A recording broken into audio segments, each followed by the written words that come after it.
Get my hand on me nozzle then. Hi everybody, morning, afternoon, evening. I know the first thing that's on your mind is you're thinking, look at you, look at the state of you. You're a handsome devil, aren't you? I know that's what you're thinking. Beyond that, you're probably thinking, why are you wearing what are you wearing? I look like I'm about to go on an expedition, don't I? I'm just doing me coffee. Like I'm going on an expedition up the, I don't know, in Alaska or the Pacific Northwest or something. I've been to the Pacific Northwest actually. It's really good. I'd love to go back there. Maybe I'll tell you my Bigfoot story at the end of this. Dig out my old photos. I thought I had a Bigfoot experience. I didn't. Probably all in my imagination. I think I'll tell you at the end of this. So anyway, the stuff, the patches.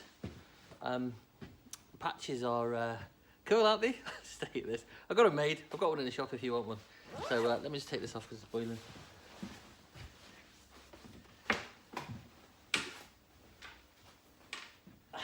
I got this orange hat before. I actually got one made by the dude who makes all my merch, and he sent one over and I didn't realise he was going to send one. And then I just bought this and then bought a patch, and then, you know, like every self-respecting 50-year-old man does, I asked my mum to sew them on, and she did, and I got a bit excited. I bought 4 of them and I was like, sew them on that, sew them on that, sew them on this.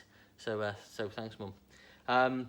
So look, I do want to put in, so if you've never seen these videos before, it is ultimately a flick through video of my new stock, and so I've took out some of the stock I've got in the shop for my record shop in South Road in Waterloo, Liverpool, North Liverpool. I say that because there are people who watch it and they're not from Merseyside.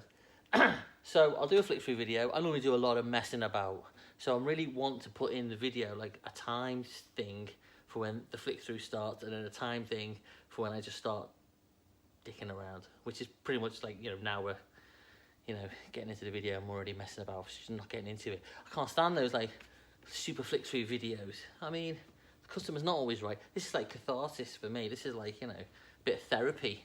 I don't really care if anybody watches it. Oh, I didn't notice, I was also going through my analytics, trying to work out how to do the timing thing, and I noticed there's more subscribers. What's going on? I mean, look out the window. There's a world. There's a lot. You're wasting your time watching these videos. Seriously. There's a life to live out there. Get out there and live it. I also noticed that something like 50% of people who watch these videos turn off after 30 seconds.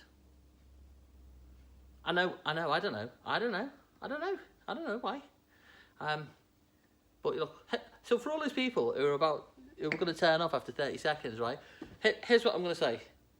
Oh, it's about 2.5 minutes in, isn't it? 3 minutes in.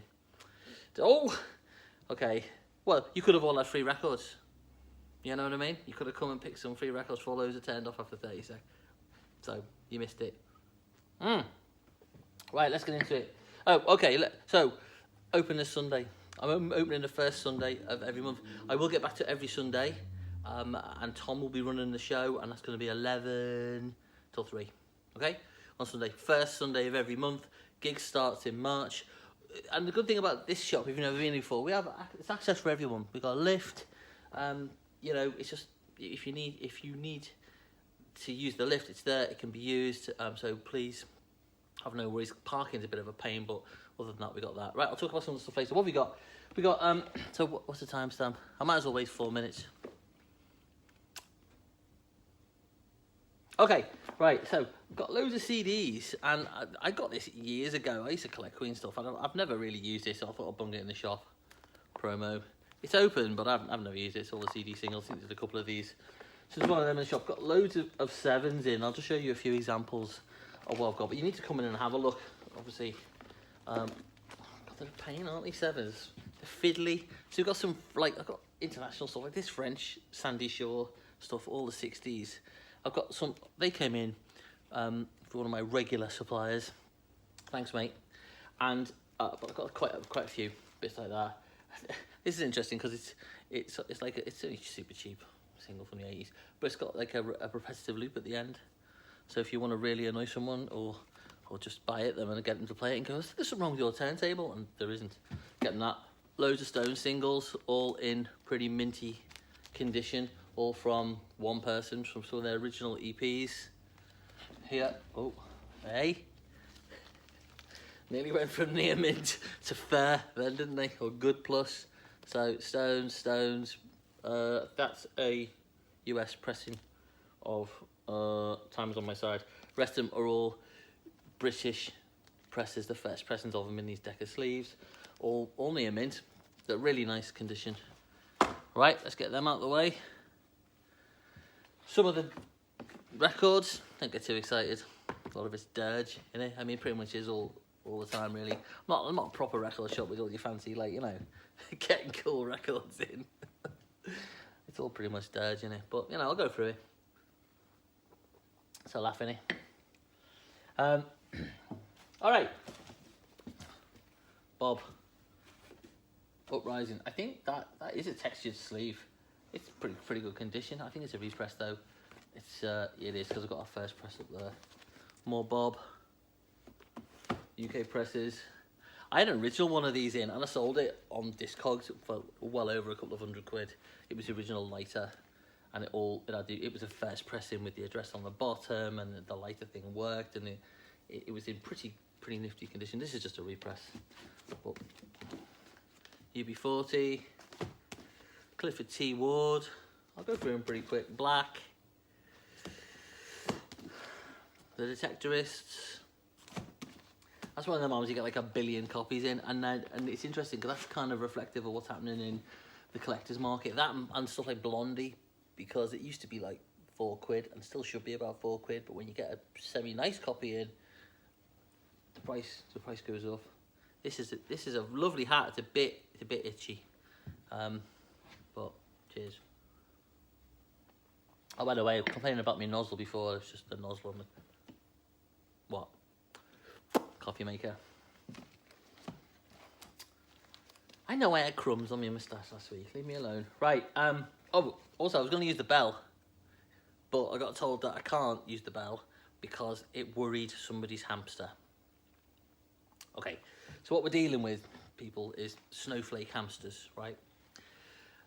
Insert your joke about seeing snowflake hamster play on the, you know, the first Worthy Farm gig back in 1970 or whatever.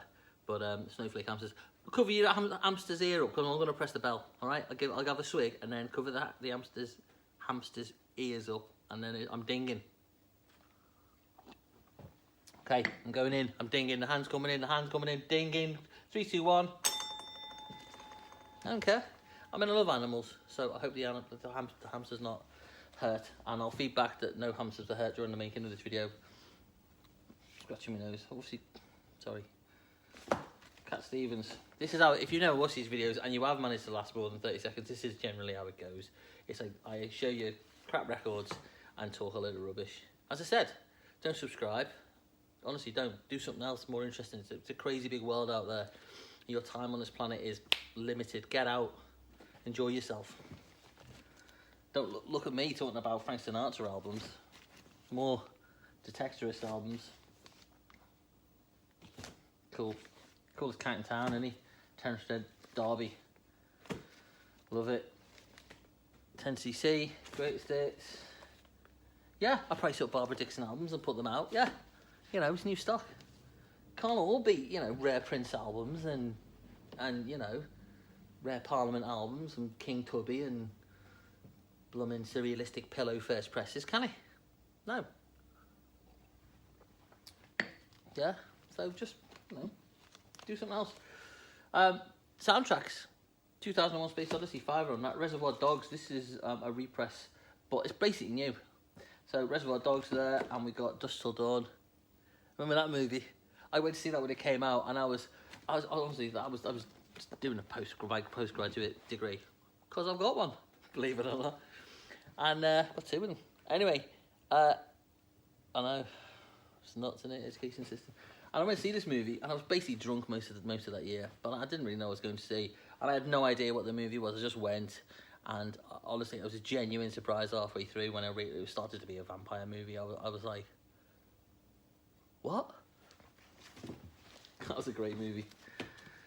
That's the way to go see movies, is just go completely oblivious. Ian Jury. Right, must have about 900 Darryl and John Oates albums, yeah? Oh yeah. Loving it. Yeah, that's like me and my mate Steve.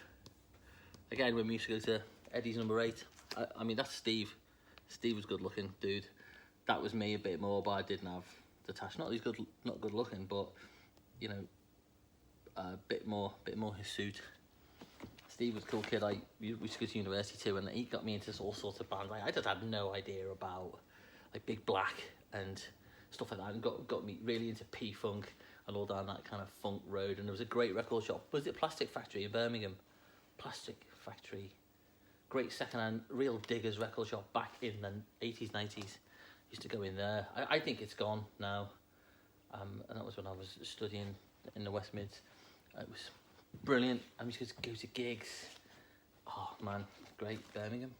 Anyway, Darrell Hall, John Oates, loads of them. Darrell Hall, John Oates. Darrell Hall, John Oates. Darrell Hall, John Oates. John Oates and Darrell Hall. Obviously, they had a little bit there. It's not Darrell Hall, John Oates. I think is this a Darrell Hall solo album? There we go. Some Blondie, Hot Glass 12-inch.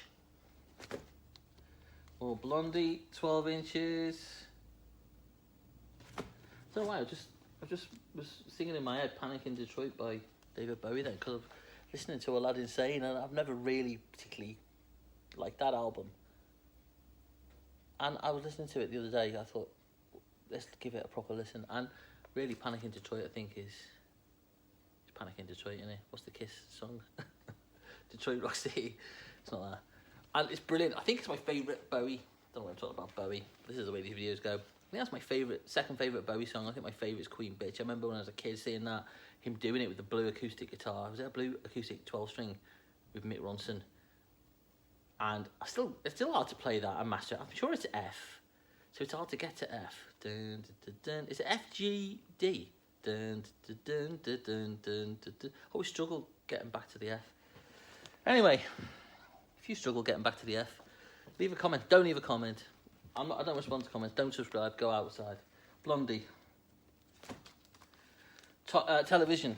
Sad news, wasn't it? You know, this is. It's such a great album. A really tricky, difficult album to get. I've never really fully understood it. It's quite hard to actually get into, listen to, because you tend to listen to it and you're listening to all that kind of, you know, post-punk stuff. It's kind of in that genre, is it? So you go to it, and it's not really. It's what it is, but it's I don't know. It's kind of more art rock, isn't it? It's more like, I don't know. It's best to kind of be in a beef art zone and get into that, I think. Some of this stuff, by the way, I've taken out the racks just to show you what I've got. Some of it is new, and some of it is stuff that's been in the racks, but it's just to show you what there is, because if you're not in all the time, you tend to forget, or you might not you might not know. So I've got like stuff like Nuns. This is all represses, lurkers, some interesting punk, post-punk, art rock stuff. That's the Heartbreakers, isn't it? 12-inch promo, Heartbreakers. Electric chairs. Brilliant. So you should be singing the main tune from this last track, side one. Wayne County. Brilliant. I mean, pretty much sums up punk, doesn't it? Exploited. Camden Town punks. I don't know if they are, but that's what everybody thinks of, isn't it? You go to Camden Town, they charge you a quid to take a photo. DKs. I had a good conversation with somebody about the dead Kennedys yesterday.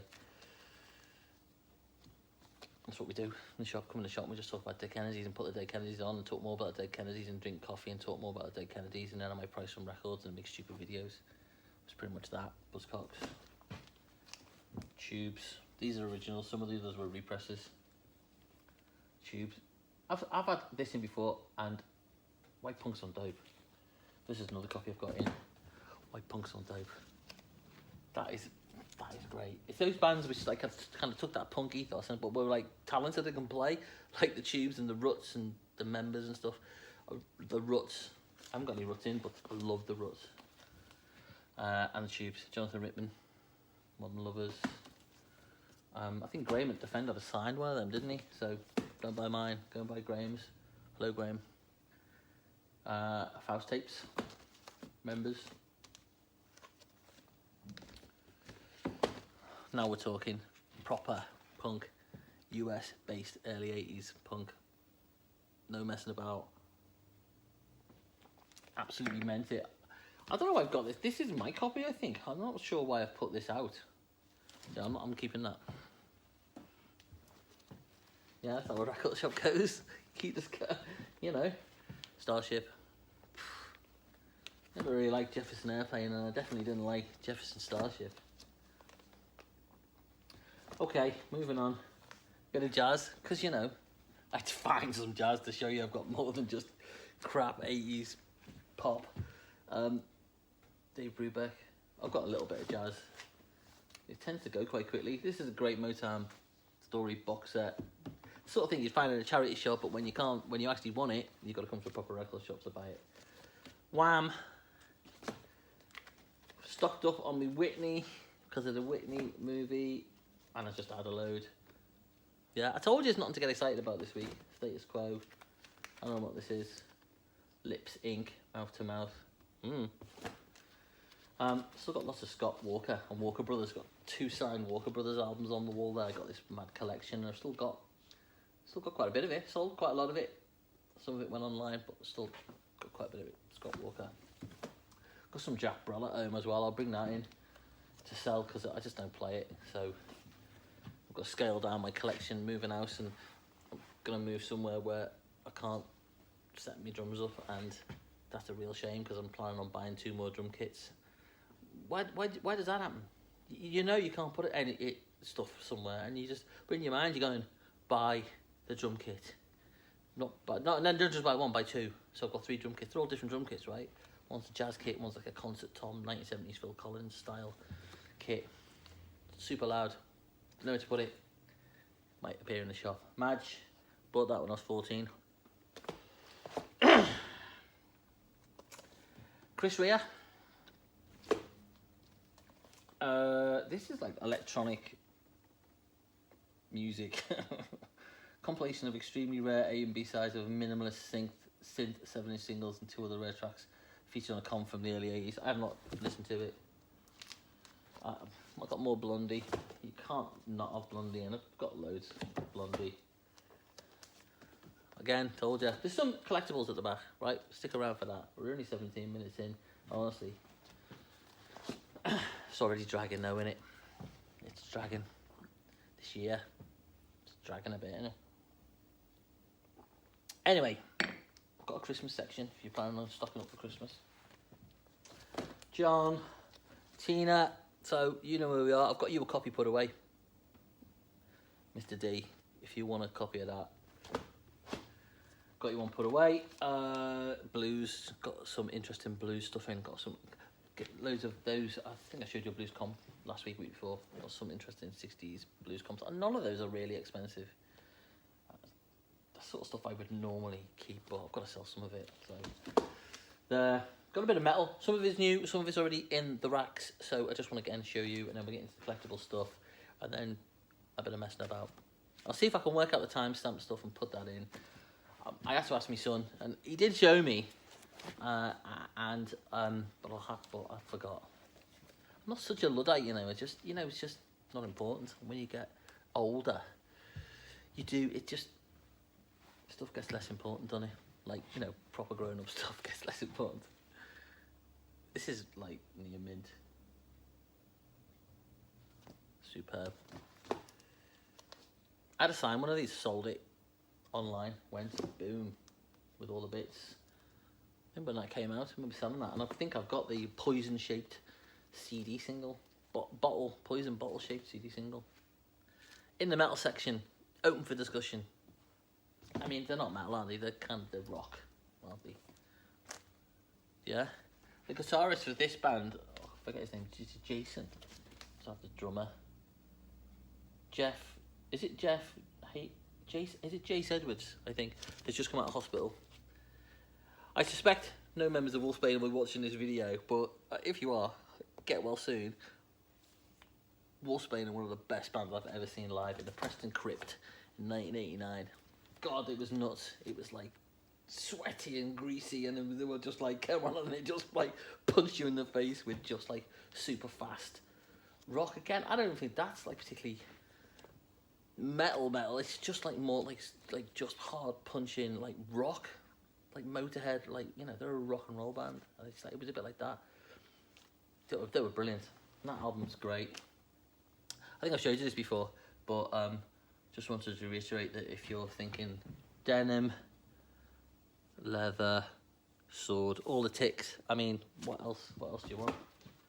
Well, you move from that, you know, you go to boom. It's like a progression, isn't it? It's like a before and after type thing. Getting prepared for battle and getting in battle. Oh, how did that get in there? How did that get in there? Yeah. I obviously got about a dozen copies of this thing because I just love it. I was listening to it yesterday and I was almost in tears at how good it was. And I'm thinking, this is just so amazing. Playing all the drum beats in my head. And I went out and bought this poster online. Did I show you the poster? So it's a Chili Peppers Astoria gig, 1989, like, poster for that gig. But then the support band. I like sort of gig posters. I mean, who doesn't? They're pretty cool, aren't they? Support band. So I'm gonna hopefully go down and get that signed by the boys in the band, and then force them to. If you see me and Jake in the news, it's because we've forced the Beyond to reform against their will, and obviously we're mild-mannered fellas. We'll never use any threats or anything like that, but we just might tie ourselves to their radiators in their house until they actually agree to reform, and just play a gig, and Jake and I will pay for it. Sorry, Jake. Okay, some more interesting stuff, right? Hendrix Fire. I think it is a, you know, orange van. Let's say unofficial, shall we? So technically not for sale, but if you're interested, it can be on a long-term loan basis. You're allowed to loan bootlegs. Not bootleg, unofficial. This is some rare punk thing. I mean, it's rubbish, but it is quite a rare punk. I've had it in for ages, but it's quite a rare punk album. So if you're a punk collector or know someone who is a punk collector, just started singing The Message then by Grandmaster Flash, because I was thinking bill collectors, there's all that stuff in the news. Bill collectors that ring my phone, stay with my wife when I'm not home, got a bum education, double-digit inflation, connect trains to the job, there's a strike at the station. I really like Grandmaster Flash, first records I ever bought, and I just learned it all. I didn't understand what it all kind of meant, but I just like, we walk into school singing like The Message, or Step Off, or White Lines. So I've got it on the jukebox now. I just love it. Anyway, poignant. Crowded House. Crowded House isn't poignant. Grandmaster Flash is more unofficial. Be fast. Nah. Actually, I say that I've got some other stuff there. This is a 1968 solid pink label. Bit of fading on the labels on it though. Immediate. Nice condition. Bit of Scott. This movie is being remastered, isn't it, and reissued, and this is coming out on a triple LP. So got this here. It's a bit of a life. Plays fine, right? This is an American specials pressing. Really nice. That plays great. No specials album now is particularly cheap. This is a original first press of this with the misprint. There's the mispress in a couple of them, but this is the first one. The misspelling, and that's really just mint. Okay. Somebody came in with a load of John Mayall and Cream and Clapton and Hendrix and Beefheart and Floyd and whatever, and I basically took all the stuff I wanted to keep, so I swapped around a load of stuff. There's still some really nice stuff here, but anything that was like first press mono, like Disraeli gears, laminated front and back, I kept. Still looking to offers on stuff like that, but I've got them. Anyway, so this is a UK first mono unboxed Decca LK dot 4853. If you're into that really nitty gritty stuff, very good plus, stupidly priced. Got two of them. This is a 1968 JT Code unboxed red Decca mono with the date at the bottom. Right, that is, and I've got, what's the other one from the date at the side? I've got that one at home, first press of that. But that's like, not a first press, but not far off. 2 copies of Fresh Cream.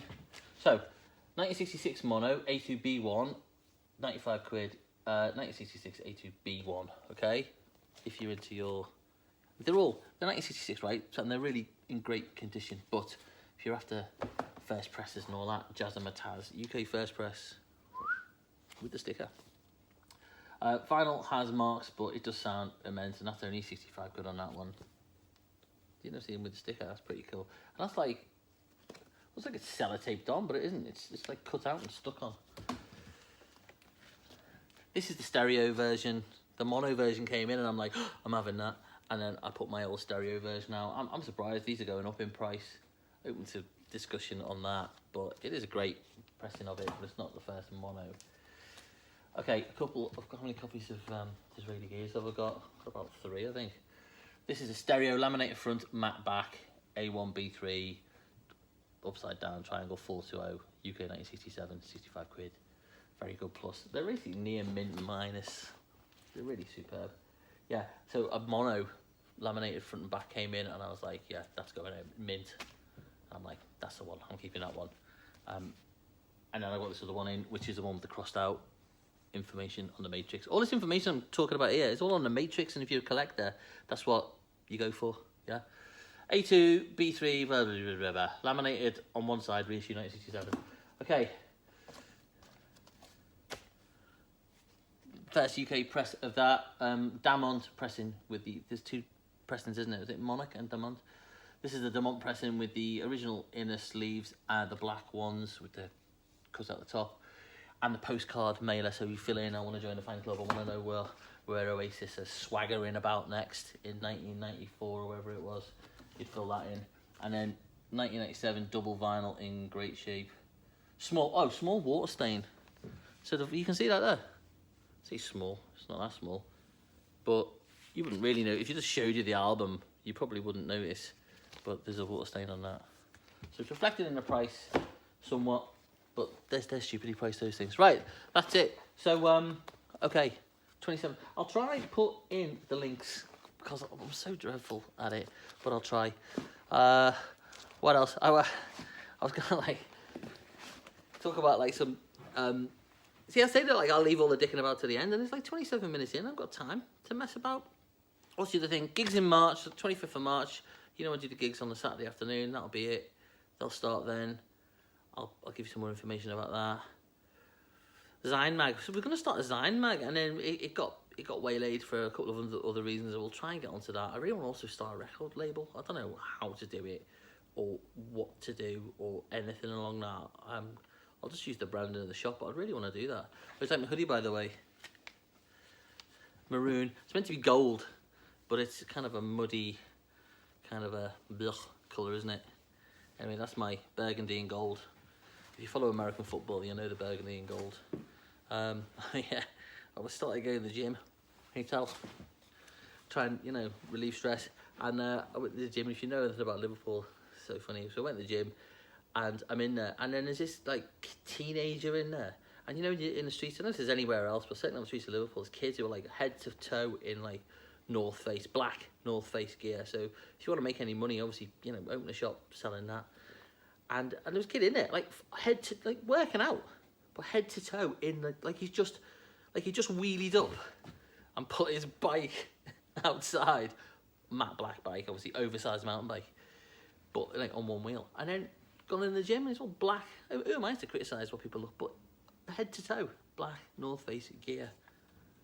I mean, you know, get a bit of colour in your lives. Buy a bright orange Collect and Survive hat. You see in the Beyond poster, it's going to end on top 3 things people say when they come in the shop. Do you sell records? I love my customers. Most of them, some are a pain, you know, as you guess. But I think I'm generally pretty gregarious sort of character, unlike most, not most, but unlike a few traditional record shops. Not being disparaging, the record shop guys I know are all great, right? Just to be clear about that. But the record shops have a history, don't they, of people being miserable. I never really understood that, because it's beautiful. You want to get in and talk about music. You just want to talk about music, don't you? You want to know, and you want to learn about music. Tell me about music. And so, do you sell records? Okay. The other one is, do you sell coffee? Because it was a coffee shop. But honestly, look at it. I mean, I do sell coffee, so that's not very fair. However, it's like, the best one was, I had somebody, it's not a coffee shop, hasn't been for a year, but I had someone come in, and this poor woman, she walked right up to the counter, right up here, and she was like, obviously just clearly refusing to take in the fact there was a record. She was just refusing, and she came up and she kind of went, gonna ding the bell again. I'll have 2 scones and 2 pots of tea, please. I was like, yeah, lovely. So like, as I look around, going, it's not a cafe. Oh, well, okay. 2 scones and 2 cups of... Honestly, it's like 2 scones and 2 cups of tea. It's like a Monty Python sketch. What's the other thing that people say when they come in? I wrote it down. Do you sell records? Do you sell teas and coffees? Oh, didn't know you were here. And that's fair enough, because I'm right upstairs. But you just kind of want to respond with, oh, sorry, where do you live? Oh, yeah, you live on Liverpool Road. Oh, I'm sorry, I haven't sort of got the leafleting campaign strategized for that part of the world yet, so I'm dreadfully sorry. It's hard not to be sarcastic, isn't it, when people come say that? Anyway, look, to think on, what was I going to say about my Bigfoot story? Oh yeah, I went to Pacific Northwest and went hiking around Northern California, Klamath River, and we walked into the woods one day for a little hike, not even crazy, just like a couple of miles and a well-established path. And we've been going around all over the place. We drove from San Francisco to Seattle, and we'd stop off, you know, where you go through the tree and the Avenue of the Giants and all that. It was stunning. You got to go. You just go there. It's an amazing place. And heading through Portland and all that. And we stopped off, and we were driving, and we'd done a few of these things. It was lovely. Nature was lovely. Anyway, it was one day we went in, and we were by ourselves. There's nobody else there. And we parked up at this head of this trail thing and we started walking down. And honestly, the place, it was just like, felt really oppressive. It was like, I don't know, in a situation, you just think, it doesn't feel right. Doesn't feel right, this. So we thought, even then, it was like, do you want to take the long trail or do you want to take the short trail? And we were like, we'll take the short trail. So it's like a 2-mile thing, like a loop. And it went down to a valley and then came back up, back where you started. Anyway, but it just felt really oppressive. I can't figure out, there's no sounds of anything. It felt like you were in like a recording studio or a TV studio where everything's kind of oppressive on you. It felt like that.